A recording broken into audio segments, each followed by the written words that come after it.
90s കിഡ്സിനെ സംബന്ധിച്ചിടത്തോളം ഭയങ്കര വലിയ ഇമ്പോർട്ടൻ്റ് ആണ്. ഞങ്ങളുടെയൊക്കെ ചൈൽഡ്ഹുഡ് ഓസമാക്കിയതിൽ സാറിന് വലിയ പങ്കുണ്ട്. സാറിന് നിനക്കായി, എനിക്കായി, ഓർമ്മയ്ക്കായി നിനക്കായി, ആദ്യമായി, ഓർമ്മയ്ക്കായി, സ്വന്തം, ഇനിയെന്നും എന്നും.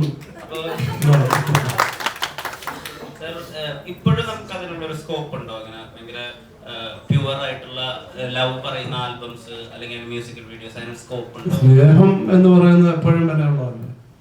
സ്നേഹം എന്ന് പറയുന്നത് ഒരു, പക്ഷേ നമുക്ക് അന്നത്തെ പോലെ ഇതുപോലെ ആൽബങ്ങളായി ഒരു പക്ഷേ റിലീസ് ചെയ്യാൻ പറ്റില്ലെന്ന് പറയാം. കാരണം ഇപ്പോൾ ഒരു പാട്ടായിരിക്കും ചിലപ്പോൾ നമ്മൾ അത് വിഷ്വലൈസ് ചെയ്യുന്നു, അത് യൂട്യൂബിൽ ഇടുന്നു, അങ്ങനെയാണല്ലോ എപ്പോഴും.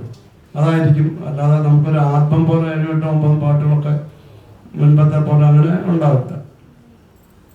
ഈ ചിത്രയിൽ ഇപ്പൊ പാട്ടുകൾ എഴുതുന്ന സമയത്ത് ഇപ്പത്തെ ആളുകൾക്ക് എന്താ ഇഷ്ടാവുക? അപ്പൊ ഒരു പാട്ട് എഴുതുമ്പോ ഇപ്പൊ ഒരു ഹുക്ക് ലൈൻ വേണം, എന്തെങ്കിലും പാട്ടിന് ഒരു ആളുകൾ പാടിക്കൊണ്ടിരിക്കുന്ന ഒരു ഹുക്ക് ലൈൻ, ഇപ്പൊ ആദരാഞ്ജലികൾ നേടുന്നു എന്നൊക്കെ പറഞ്ഞ ഒരു ഹുക്ക് ലൈൻ വേണോ? അല്ലെങ്കിൽ നമ്മുടെ ഓൾഡ് സ്കൂളിൽ തന്നെ പോകണോ? ഇപ്പോഴും 90s പാട്ടുകൾക്ക് ഒരു സെപ്പറേറ്റ് ഫാൻ ബേസ് ഉണ്ട്.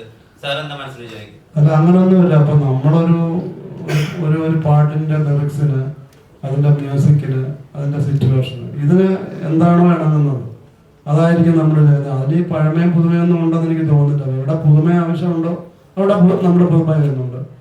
ഈ പഴമയും പുതുമ എന്ന് നമുക്കൊന്ന് പറയാൻ പറ്റില്ല. അച്ഛനെ ഇപ്പോഴും അച്ഛൻ അമ്മയെന്ന് വിളിക്കുന്നു. അപ്പോൾ നമുക്കത് മമ്മി എന്നൊക്കെ വിളിക്കുന്ന പണ്ട് കൊണ്ട് ഇപ്പോഴും ഉണ്ട്. പക്ഷെ അതുകൊണ്ട് അമ്മ അങ്ങനെ അല്ലാതാവുന്നില്ലല്ലോ. അപ്പോൾ അതുകൊണ്ട് ആ ഒരു വ്യത്യാസം എനിക്ക് തോന്നുന്നില്ല. പിന്നെ ആസ്വാദനത്തിന്റെ ആണെന്നുണ്ടെങ്കിൽ പോലും എത്രയോ പഴയ സിനിമകൾ ഇപ്പൊ പുതുതായിട്ട് വന്നപ്പോ ഈ ദേവദൂതനൊക്കെ ഇവിടെ ഒന്ന് വളരെ ഇത് ചെയ്തു.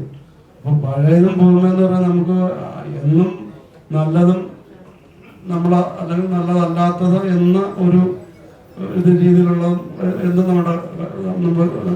നമ്മളങ്ങനെ വേർതിരിച്ചിട്ടുണ്ട്. അത് ആ ഒരു വ്യത്യാസം എവിടെയും കാണുന്നുള്ളൂ.